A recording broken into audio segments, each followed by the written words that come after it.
Hey friends, welcome to the Intentional Mind Podcast. I'm your host, Ange Barnard, and I'm so excited about today's episode because this is the first episode that I've recorded in the new year. And I love New Year's. I love fresh start feelings. I know the science behind that around creating a fresh start feeling for yourself and how you're more likely to follow through on things. Like, for example, if it's you want to start a new habit, like starting on a Monday could really serve you, or the beginning of the week because it's a fresh start, starting at the beginning of a day, starting at the beginning of a quarter. Like you can make up your own beginnings, but psychologically, it really serves you to create a fresh start feeling. I just love that excitement of we're getting ready to create, we're getting ready to be a certain way that we ideally want to be. Just feels so freaking good. So today what we're talking about is how to cultivate more joy in your life in the upcoming year so that your default setting is joy. That's your default energetic state. Because I've been coaching people for, 11, 12 years now, helping people transition into doing work that they really love, helping people intentionally design their lives in a way that is in alignment with who they really want to be. I've been doing this work for a while now, and I have seen a lot of Energy Leadership Index assessments. If you're not familiar with those are assessments that coaches like me have been trained to use to assess where people are at energetically and the way that they view and see the world, the kind of energy that they're generating out into the world, their perspectives.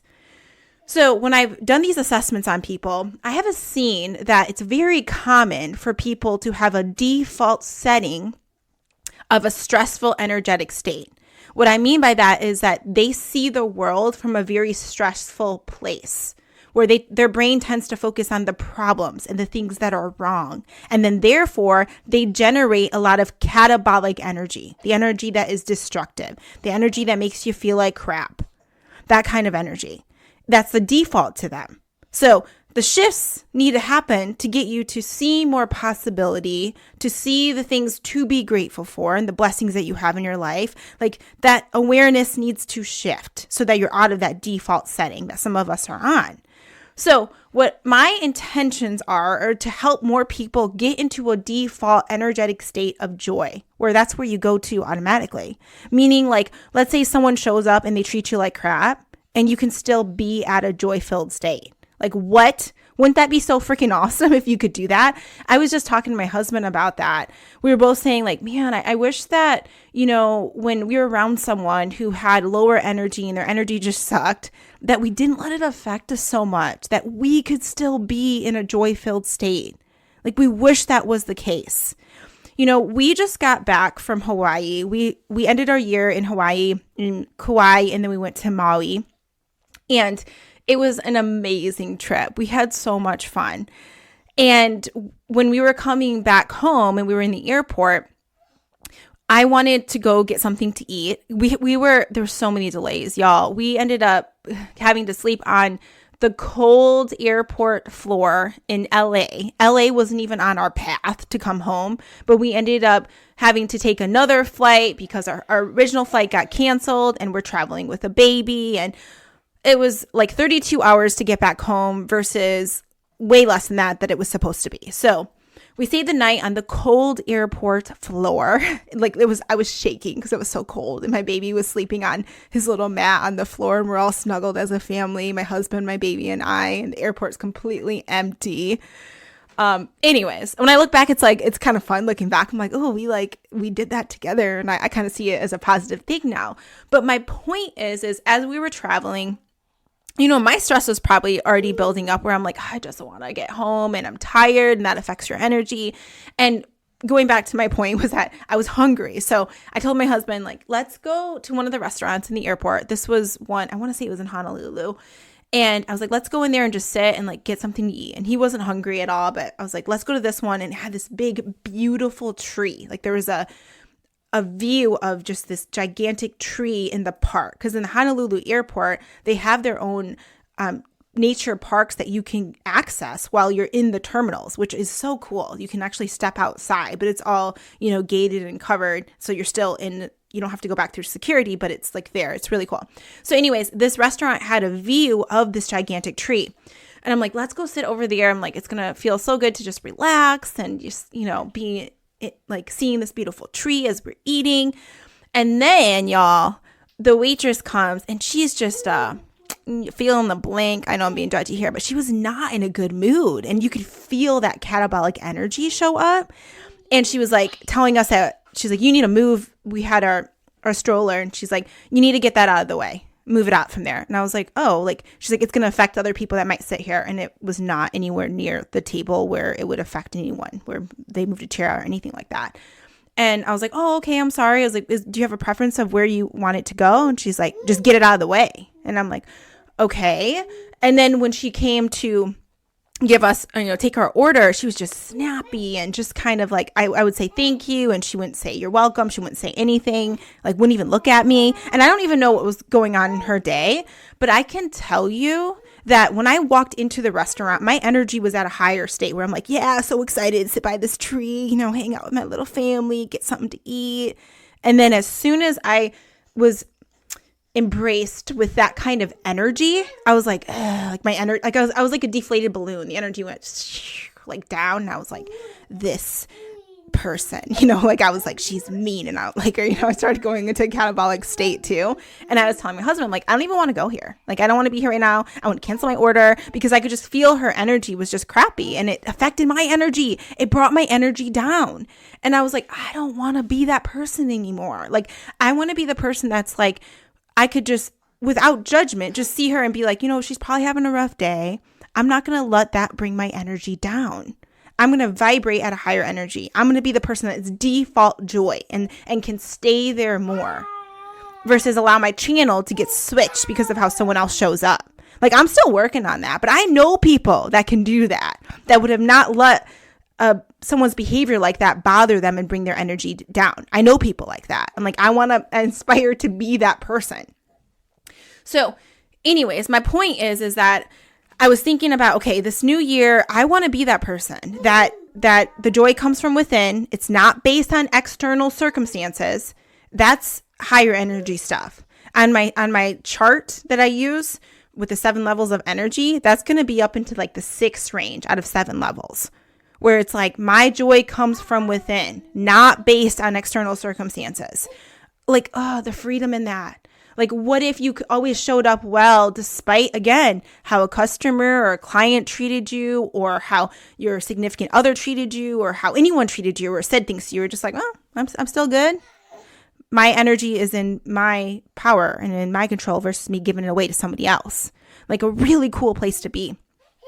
So anyways, today, what I have for you, this was a long introduction, but what I have for you today on the show is 3 strategies that you can use to get yourself to generate more joy in your life, to be at that default setting of joy more often. And what's really cool is that they are backed by science. So I actually looked up the scientific research to support these strategies.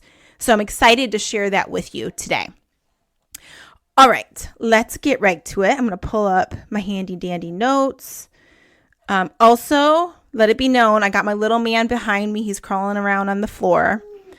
So you might hear his baby noises. He might get a little mad here if he can't reach something as quickly as he'd like to. So we're going with the flow. All right.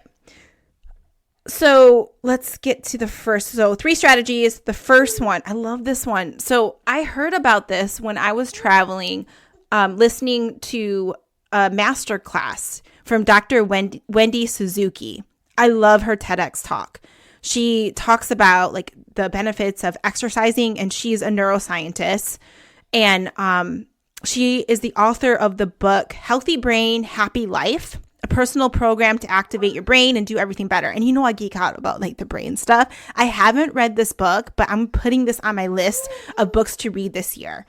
I just finished a couple books, and I'm like so excited to tell you guys about like what I'm learning from the books that I've been reading. And let's be real, I don't read them all. Like, I listen most of them on Audible. My baby just did a happy screech. It was cute. So cute. Okay. So this is wisdom from her, Dr. Wendy Suzuki, and her energy is fire, y'all. Like, she has such happy energy. I just really like her. Like, I'm like, can you be my mom? Like, that's how I feel. Like, I just love her energy. Anyways, Speaking of, because I mean, we can use more moms in our lives, I feel like. I think about, this is a side note. Do you ever like meet somebody and you're like, I wish you were my neighbor. I wish you were my grandma. I wish you were my grandpa. I wish you were my sister. Like sometimes I feel like that. You meet someone with really good energy and you're like, I want more of you in my life. I think about her in that way. So one of the wisdom that she gave on this masterclass that I was watching on the plane, it was all about, I think it was about aging well or something like that. And she gave this advice around joy conditioning and how you can create more joy in your life and how to do so. And one of her favorite, she talks about this in her book. She has multiple strategies, but she said one of her favorite strategies to reduce anxiety is to actually relive past experiences that you had that were positive. Okay? So think about this, because a lot of times we relive experiences that we had in the past that were negative. Like you think about that mean thing someone said to you at work. You think about the mean thing that your significant other said at one time, or that snappy behavior. Like we do that. We relive it and we feel that stress of that experience. But we can also relive the happy moments and feel the joy from those moments. And then you further program that kind of thinking, that default setting of joy. I think it's so freaking cool when you think about it. So how do you relive the past experiences? I'll tell you how I do it, how I do this joy conditioning, is I actually, when I travel with my husband a lot and just everyday life, let's be real, I take a lot of videos. I'm big about video clips because I feel like it puts me back into the moment more than a picture would. Because I can see the expressions, I can hear the sounds, and I also have a background as being a videographer and a broadcast journalist. I just have a tendency for loving video. So my husband does more of like the photos. He's an amazing photographer, but I like the video clips. So my point is that I will take these video clips of all these moments and I save them in folders on my phone. And I actually have one that I move video clips to that relate to really joy-filled moments. Like I'm talking about, like as soon as I play it, I start laughing or I start smiling. Then I put it in that album, that folder on my phone. So I'm currently calling this album Energy Shift. So when I need an energy shift where I'm just like feeling like crap that day, I will go and I'll play that video and I will relive that positive experience. And I feel all that same joy again. It's so cool. And then again, when I'm doing that, because repetition is going to create a program. How do you program something? You repeat it over and over. So when I reliving these happy, joy-filled moments, I program joy as a default setting. So freaking cool. And I think about how like, let's watch them every day. Let's go back and just watch them for fun. I mean, we watch stupid videos, let's be real, of like things on Instagram, TikTok, or whatever social media thing that some of us use. And it's not always like joy-filled stuff that's going to really help you in your life, But this can be, if you relive past experiences that you had that were joy-filled, you're programming joy as the default setting. It's serving you. Wouldn't you rather do that than watch something else? You'd rather watch your own previous personal experience of joy. It's also going to create a stronger connection to it because you already lived it once. So cool to think about. So what I was looking at actually today that brought me so much joy, I'll have to share it on social media. If you guys can follow me on Instagram at Ange Barnard. At some point I'm going to share it. I'm not on there a lot, but this video clip is so worth sharing because it's my husband was getting my son out of the car. So he opened the door and he was like leaning over his car seat. And my son was like so happy to see him and was like smiling and giggling and touching his face. And my husband was like looking down at him and he says, I love you. And it just brought me so much joy just watching it. And I'm a creeper like that, y'all. I be creeping on my husband. Like I will take videos of him and he doesn't even know it, where he's like kissing my son, loving on my son, just because it brings me so much joy. And I can relive these moments and I can do the joy conditioning work. I can program joy as my default setting. So I want to encourage you to do that, the joy conditioning work that Dr. Wendy Suzuki talks about. And it was related to the fact that a lot of the way we experience our life and our energy and our awareness comes from our past experiences. That's how we associate meaning. So for example, if I'm looking at right now as I'm talking to you, one of my plants that's in a little pot. But let's say I had a negative experience in the past with a little pot that you put a plant in. Let's say somebody grabbed that little pot and smacked me over the head with it before. I don't even know why this isn't the example right now, but it's coming through. So be here for it, y'all. It's going to make sense. So let's say that little pot, somebody smacked me in the head with it before. Because of that past experience, then when I see another pot that could create a beautiful plant, I may just think it may trigger me to a low energetic state because of my past experiences. So in the masterclass, they talked about how our energy and our awareness and the way we see things has to do with past experiences. It makes perfect sense, but that makes me think about how we use past experiences to serve us versus harm us. In the case where I got hit by a little plant pot in the head, and now I think bad about plant pots, you know what I'm saying? You know where I'm going with this. Okay. So it's about being intentional about our past experiences. That's my point. Okay. Let's bring us to our second strategy. Let me pull my notes back up. This is what I call having gratitude for breakfast. So I've talked about this a lot, and you've heard about it a lot, gratitude, right? The power of gratitude. But how often do you really do this work where you want to train your mind to be a grateful person? So before I get out of bed in the morning, I take a moment to lay there and think about the things that I'm grateful for. And I list 3 things. And I literally am like, God, thank you so much for this. Thank you so much for this. And thank you so much for that. And that shifts myself into a state of gratitude, which is of a higher energy. And then I start my day off from a higher energetic state, from an anabolic energetic state.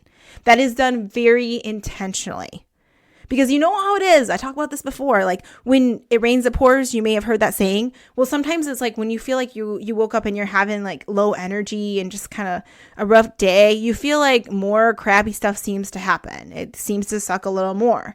Well, I feel like the same is true for when you wake up and you get that energy higher.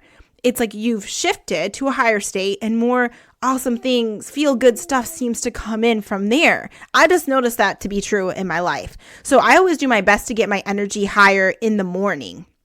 And that's one thing that I do is I have gratitude for breakfast. And there's so much research to support the power of gratitude. And there's so many different ways that you can generate this in your life. In fact, there is an entire list that I just saw, virtuesforlife.com. If you go to www.virtuesforlife.com, there are 100 ways to express gratitude. And there's so many things that you could do to generate that gratitude in your life. And the research to support the benefits of gratitude, so much of it has been done with the National Alliance on Mental Illness. Some of the studies, I'm just going to list off some for you just because I like the titles of them. How gratitude changes you and your brain. The Greater Good magazine talks about the specific study. Giving thanks can make you happier. This is from Harvard Health. If you feel thankful, write it down. It's good for your health. That's a quote from NPR, and they reference a study. When looking for happiness, find gratitude, National Association or Alliance on Mental Illness, and 7 surprising health benefits of gratitude. And that's an article that Time ended up sharing. I want to click on that one. I haven't read it. But those are some of the things I found when I was looking for research to support the benefits of gratitude. There's just so much out there. And then if we look at the Bible, which I'm a big fan of, in Philippians 4:6-7, it says, you've heard this probably, do not be anxious about anything, but in everything by prayer and supplication with thanksgiving, let your requests be made known to God. So when you read this, it says, don't be anxious about anything, but in everything by prayer and supplication with thanksgiving, keyword here, with thanksgiving, let your requests be known to God. So that means when you're asking for something that you desire, which that's what I think about my whole Clarify Your Vision process, my vision board creation process that I teach every year. I think about that as prayer, as like asking God for something. And I think it's important that before you ask for something, that you give thanks. And it's actually stated here. You don't want to be anxious about anything, but with thanksgiving, let your requests be made known to God. So I feel like we're called to be grateful. We're called to give thanks before asking for anything.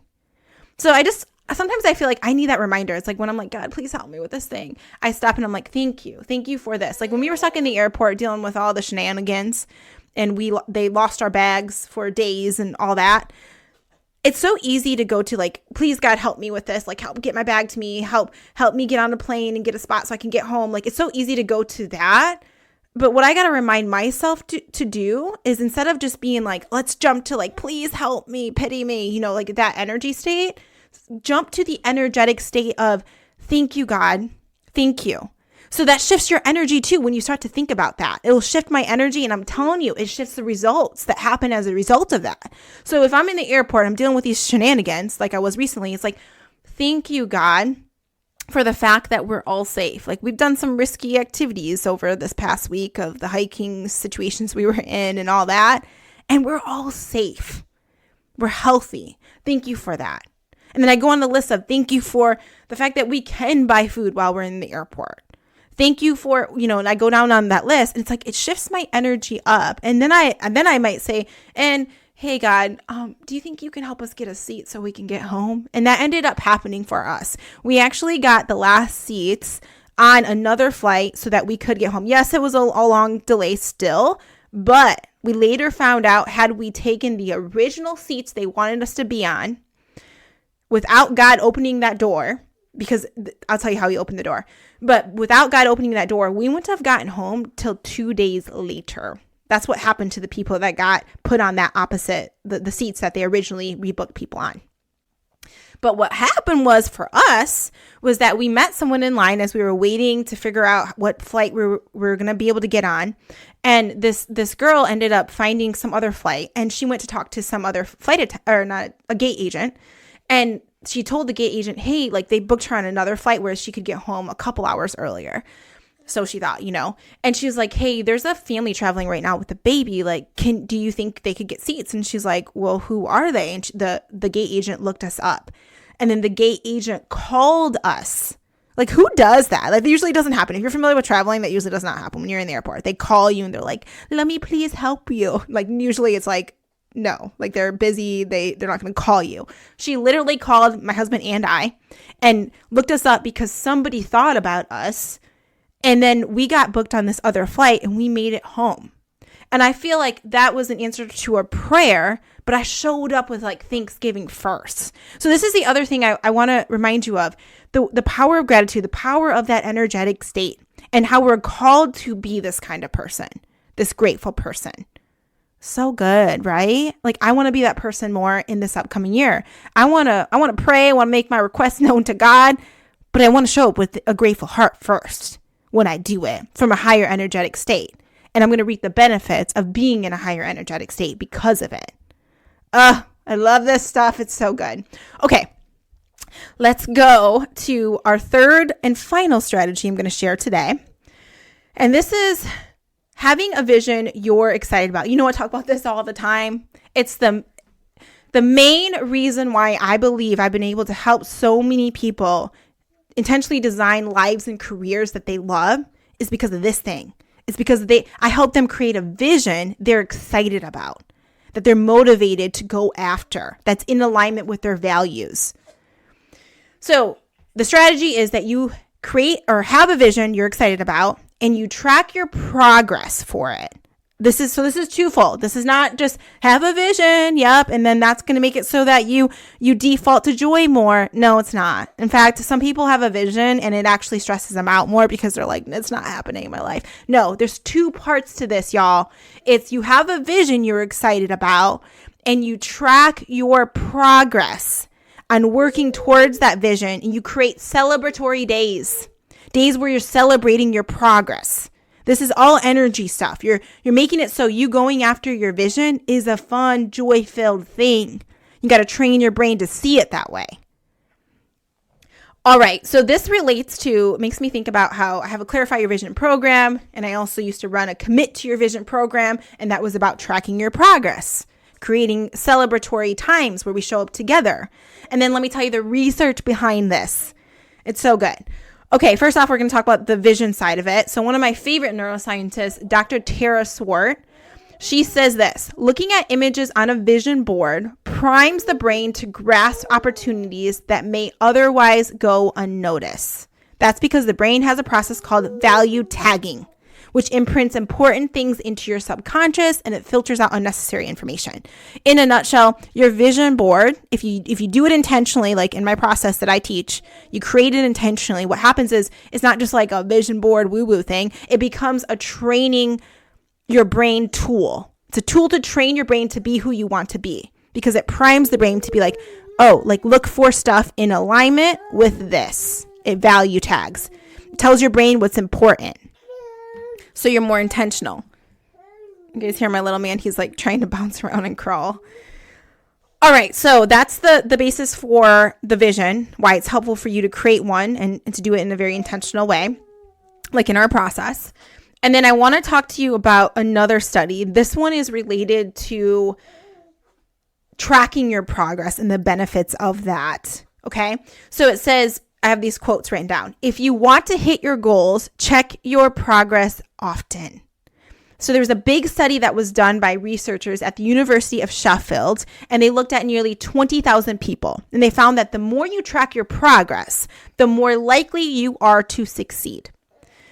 And if you want better results, write it down or share your progress publicly with a friend or a group. And this is why it's so important that you have an accountability group, like you have a vision, and then you have an accountability group where you show up and you celebrate your wins and you track that progress somewhere where you're writing it down. You're writing it down because you're going to share it publicly with people you like, know, and trust in this group.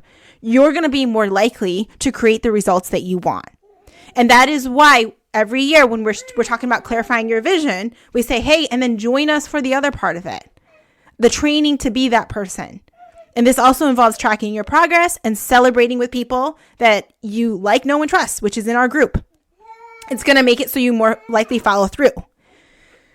All right. So the bottom line is track your progress in a way that matches your goal and don't be afraid to share it. Actually share it, because that's also going to help it make it so that you're more likely to achieve those goals if you're tracking the progress and sharing it. There's intentionality behind here. This is about training your brain to be somebody that you want to be. All right. And then it's about cultivating joy too, because think about it. It's like, it's no fun if you only celebrate when you've hit the goal. Like, no, you celebrate along the way, celebrate the progress. That's what makes it fun. I was just listening to someone yesterday. As I was making dinner, and I forget who quoted this, but I loved it. And I stopped it and I was like, ain't that true, to my husband, because the person said something like, it wasn't, the fun part of it wasn't achieving the goal. The fun part of it was working towards it. That was the most fun. And I told him, I said, isn't that true, honey? Like, think about the Appalachian Trail, you hiking it. Was it the most fun that you got to the very top of Mount Katahdin at the very end when you reached Maine, when you went from Georgia to Maine? Was that the most fun part? Actually, no. It was kind of like, oh, we made it here. The most fun part was the journey along the way, the milestones. Like, I remember even being like in the halfway point, and we're celebrating, and you eat your half gallon of ice cream as a celebration thing that my husband did. Like, I remember that fun time watching him eat the ice cream in the halfway point and us celebrating that. I remember when we reached 100 miles and us celebrating that. It's like, create more of those celebratory moments for you. So one of the things I'm doing in the new year, come on, bub, you can do it. How the heck did you take your bottle top off, y'all? This kid, he's like way across the room, and first his bottle, like the top screwed off. I don't even know how he got it off. Anyways, let's go back to focusing now. He seems like he's having a good time. You might hear him. All right. So my point is, in this upcoming year, what I want to do is create more celebratory moments for myself. Like, I want to make my goals more known to my group, like my accountability partners, my friends, this community. And then I'm going to celebrate them each week. Like at the end of the week, like let's say Friday is my celebratory day. Then let's say my husband and I are going to go out to eat at our favorite place. And I'm going to be like, cheers to this. We're celebrating this thing and this thing. So then it's got me thinking like, hey, what am I going to celebrate on Friday? Like I'm already thinking about it. I'm going to tell him this when he gets home. I'm going to be like, hey, I want to start doing this practice of us celebrating each week. And I'm going to tell you what I want to celebrate at the end of the week. And then it's like my brain is thinking like, okay, you better do that thing because you're going to celebrate it at the end of the week. So you're more likely to follow through. All right, so think about that. Is that a habit you want to create in your life? More times of celebration. So let's wrap this up. Okay, so because I can see my son getting louder and louder as he's trying to reach the bottle that he threw across the room. So we're going to wrap this up with a summary. We got 3 scientifically proven ways to easily make joy your default setting. Number 1 is the joy conditioning, and that's you reliving past positive experiences. One way that you can do that is by looking at clips on your phone or pictures or talking about a past positive experience, sharing the story of a past positive experience with other people. That's a way to joy condition. All right, the second strategy was having gratitude for breakfast or for any meal that you choose, practicing gratitude throughout the day. I talked about, before you get out of bed, you got the 3 things that you're sharing yourself that you're grateful for. When you are in a situation where you're like praying and you're like, help me with this, you're giving thanks first. Another way to be in the same energetic state of gratitude could be like sending someone a message, telling them what you like about them, what you appreciate about them. If you make that a habit of yours every day, that's turning your channel to a gratitude energetic state. It's a higher energy and greatness will flow from there. All right. And then the last strategy that I shared was that you want to have a vision you're excited about. That's going to help you have more joy in your life. If you track your progress on following through on that vision you're excited about, and you create the celebratory days or moments. Like maybe you're like me and you do a fun Friday. Like every Friday, it's like we're going to have a fun Friday because we're going to celebrate what we accomplished this year or this week and how we showed up. Cheers to that, cheers to this, cheers to that.